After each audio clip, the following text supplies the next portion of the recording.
تازہ ترین ویڈیوز کے لیے چینل کو سبسکرائب کر کے بیل آئیکن اور آل نوٹیفیکیشن پر کلک کریں تاکہ آپ کو ملے ہر اپڈیٹ سب سے پہلے۔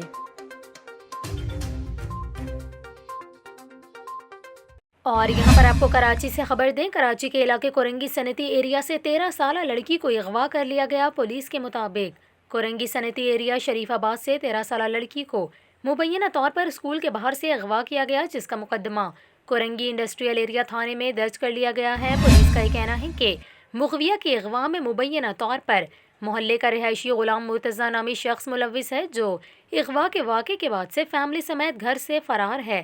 پولیس کا بتانا ہے کہ مقدمے کے اندراج کے بعد اغوا کاروں کی طرف سے بچی کے اہل خانہ کو فون کال بھی موصول ہوئی ہے۔ اغوا کاروں کے مطابق لڑکی رخسانہ اس وقت کنکوٹ میں ہے۔ آپ کو یہاں یہ بھی بتائیں، پولیس نے اغوا کے مقدمات کے خلاف بنائے گئے اینٹی وائلنٹ کرائم سیل میں تفتیش منتقل کر دی ہے۔